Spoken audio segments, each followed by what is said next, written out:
नमस्कार मैत्रिणींनो, लग्नानंतर होईलच की प्रेम ह्या मालिकेचा महाप्रोमो आता समोर आलेला आहे. तर इथं घरातल्यांना कळालेलं असतं की नंदिनी ही खोटी प्रेग्नन्सी घेऊन आत्तापर्यंत घरामध्ये वावरत होती. वसुधा म्हणते, बघ मालिनी, तू माझ्यावरती विश्वास ठेवला नाही, पण आज तुझ्या सुना तुझ्या विश्वासाचा पात्रसुद्धा नाही आहे. तर मालिनी म्हणते, वसुआत्या तुम्ही शांत बसा, तुम्ही ना नंदिनीला खूप बोलताय. वसुआत्या म्हणते, अगं कसं मी बोलू नाही आहे, तू म्हणत होती ना ही नंदिनी म्हणजे धुतल्या तांदळासारखी, पण ही नंदिनी इतकी खोटारडी आहे हे तुला आज कळलं आहे का नाही. तर आता हा नंदिनीवरती कोणाचा विश्वासच बसत नसतो की नंदिनी असं का वागली आहे. तर काव्य आता नंदिनीच्या पोटावरती हात ठेवते, तेव्हा काव्याला सर्व काही पाठीमागचं आठवत असतं की नंदिनी ताई आणि तिने एकत्र घातलेले जे काही बातचीतचे जे काही क्षण होते ते तिला आठवतात. त्यानंतर नंदिनी काव्याचा हात हातात घेते आणि स्वतःचं जे पोट आहे खोटं ते फेकून देते. ते पोट फेकून दिल्यानंतर काव्याला खूप मोठा धक्का बसतो. काव्या म्हणतो, नंदिनी ताई. नंदिनी म्हणते, हो काव्या, हे खरं आहे. तर वसुधा लगेच ते पोट हातात उचलते आणि म्हणते, हे बघा, हेच बघा ते पोट जे की जीवाने आणलं होतं आणि आम्ही हेच पोट तुम्हा सर्वांना दाखवलं. तेव्हा जीवाने ह्याची नक्कल उडत असं सांगितलं की त्यांनी नंदिनीची नक्कल उडवण्यासाठी घरात आणलं आहे, पण तसं काही नव्हते. ह्या दोघांनी घरात खोटी प्रेग्नन्सी सर्वांना दाखवण्यासाठी हे पोट आणलेलं होतं. लगेच तर वसुधा म्हणते, मालिनी आत्ता तरी ह्या नंदिनीवरती विश्वास ठेवू नको. तेव्हा आता लगेच वसुधा नंदिनीच्या आईकडे जाते आणि म्हणते, काय हो, तुम्हाला सर्व हे माहिती होतं ना, मग तुम्ही तरी का नाही सांगितलं. तेव्हा ती म्हणते, वसुआत्या मी तुमच्या हात जोडते, पण आता तुम्ही प्लीज शांत बसा. पण हे सर्व बघून काव्याला मात्र खूप त्रास होत असतो. दुसऱ्या दिवशी काव्याचा पेपरसुद्धा असतो. तेव्हा मालिनी पुढे येते आणि एकटक नंदिनीकडे बघत असते. नंदिनी मालिनी पुढे हात जोडून उभी राहते.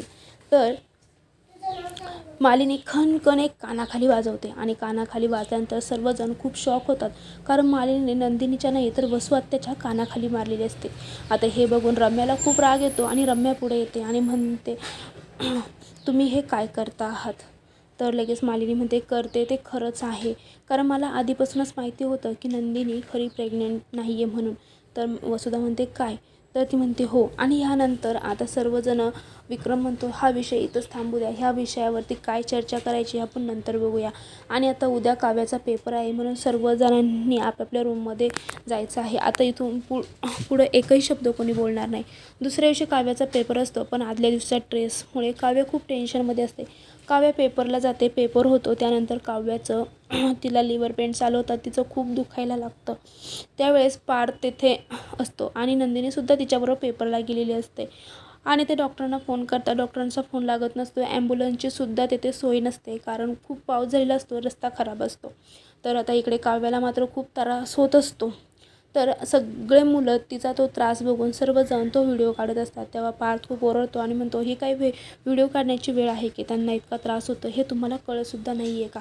तेव्हा आता नंदिनी थोडीशी धीर दाखवत पुढे येते आणि म्हणते, हे बघ काव्या, थोडासा त्रास तर तुला सहन करावा लागणार आहे, कारण तुला आता आई व्हायचं आहे, तुला एक नवीन जन्म मिळणार आहे.